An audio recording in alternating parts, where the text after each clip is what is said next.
couple weeks ago, I got listed now about 2 weeks, but right before Hurricane Irene struck, I was at the Maryland Emergency Management Center located in Reisterstown, Maryland. I was with Governor O'Malley, the governor of our state. I was with other leaders, and I saw our team there to prepare the people of Maryland from the onslaught of Irene and later from the tropical storm Lee. I saw Maryland preparing the best it possibly could to minimize the risk to the people of our state from a natural storm. I saw the local officials do the right thing and tell people in our coastal areas to evacuate their homes because of the potential risk to life and property from this massive storm.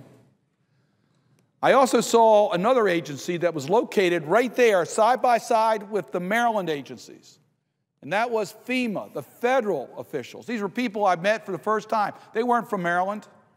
They had come in from other states to help the people of Maryland and provided the expertise to our state officials so that we could properly prepare for this potentially damaging storm to the people of Maryland.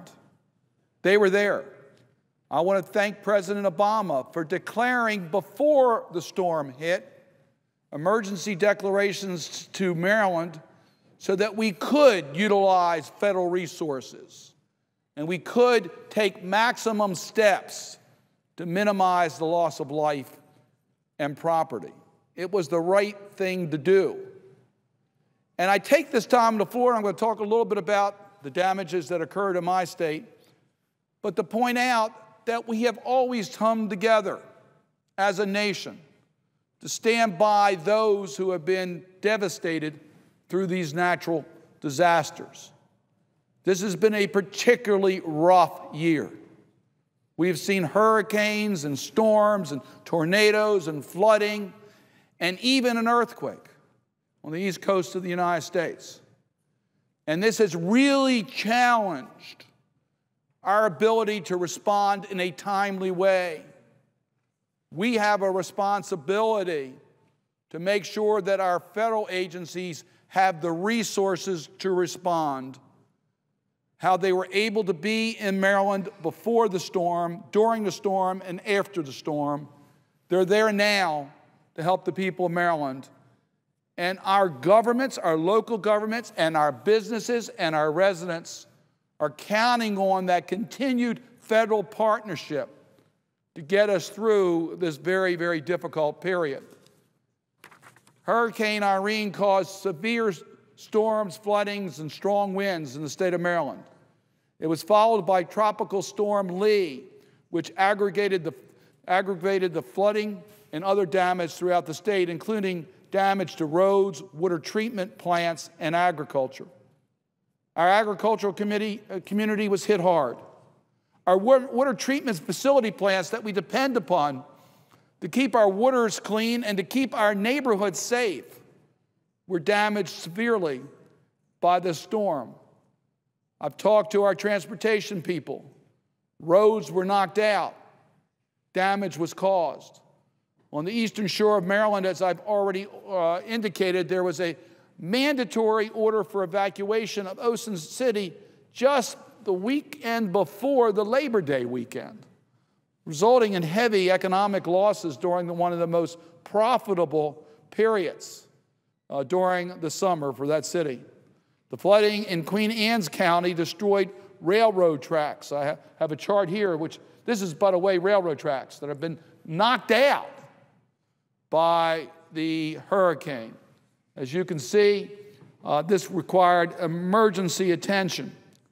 Multiple roads were closed and numerous homes were flooded in the town of Millington after the Chester River flooded over its banks. In Millington, the wastewater treatment plant was disabled, also affecting residents in Kent County.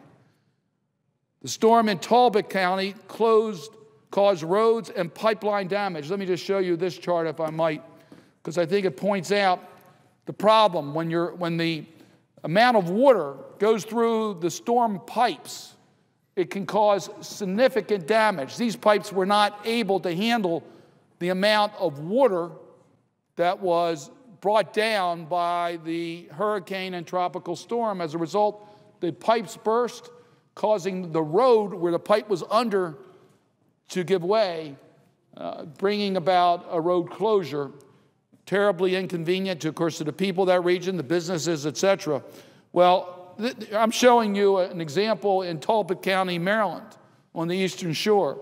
We could show you numerous other examples of the failure of storm water management pipes as well as roads that had to be closed for public safety. In Caroline County, the towns of Fredericksburg and Greensboro experienced major flooding of the Choptank River, including the malfunctions of wastewater treatment plants.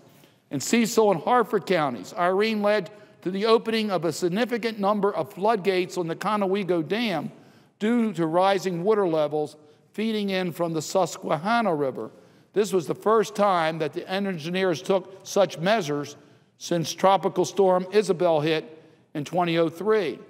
Opening of the floodgates led to flooding and property damages in many areas and a mandatory evacuation in Port Deposit and Havre de Grace, Maryland. People had to leave their homes. The streets were underwater. When the water receded, there was muck and damage to the towns.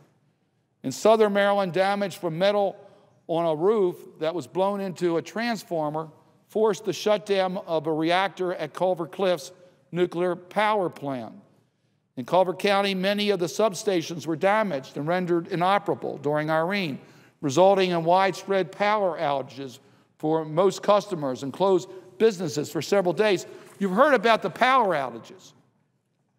We had whole counties where everyone was out of power. Everyone.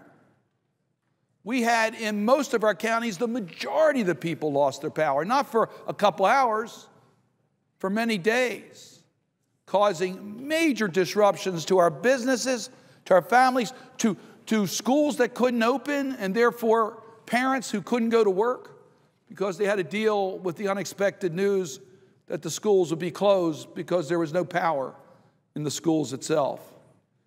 In the Washington metro region, Irene and the additional storms caused severe power outages and flooding in Montgomery County and Prince George's County. In Prince George's County, the loss of power caused thousands of basements to flood. As you know, without power, you don't have your sub pumps. Without that, it's significant damage.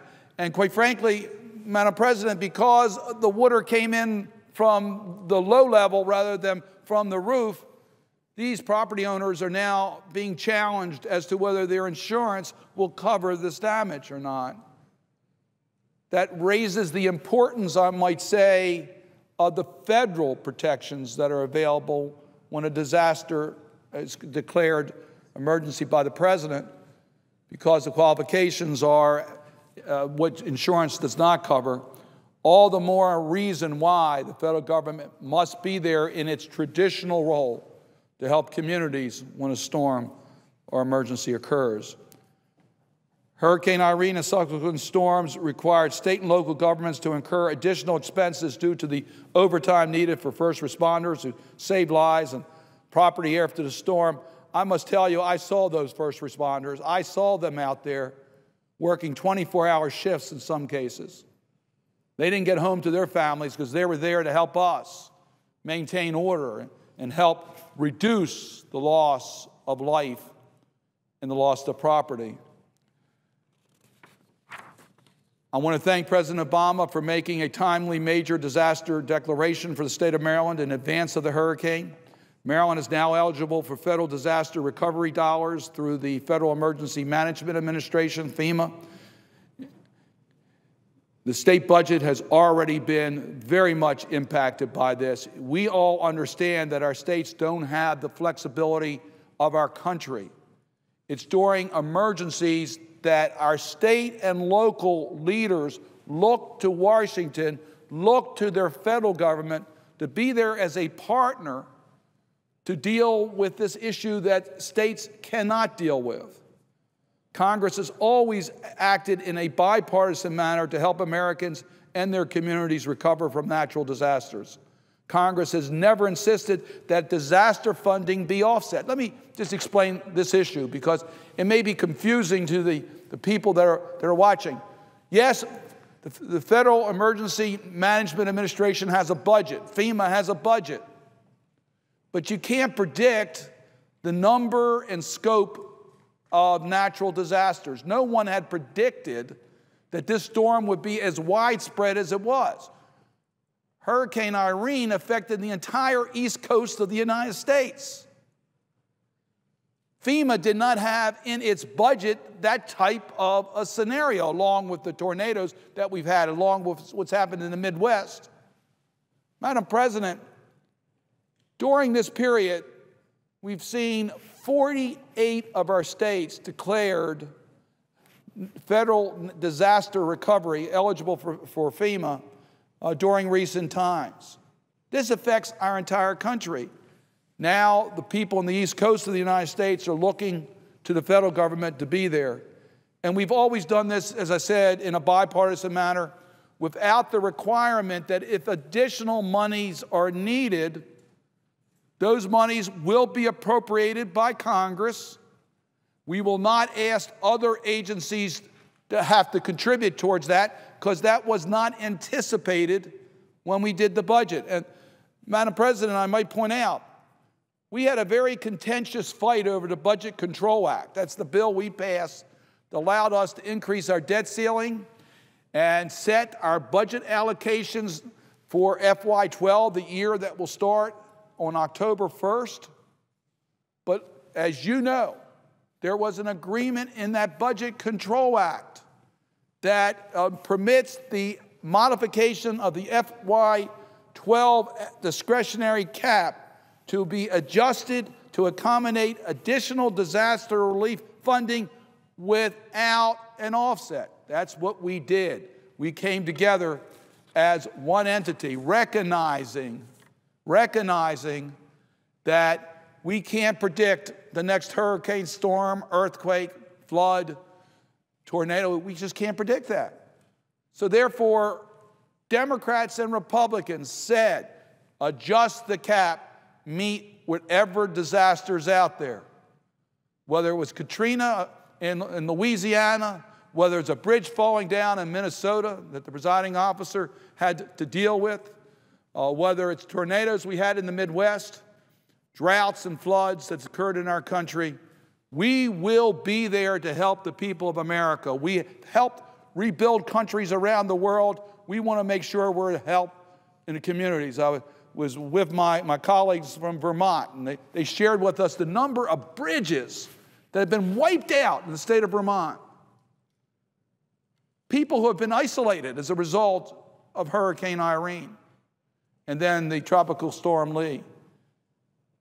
We have a responsibility, and we recognize that in the budget agreement that we would adjust the caps without set-offs so that the federal government can be there as a true partner in dealing with these issues. We were there for preparation.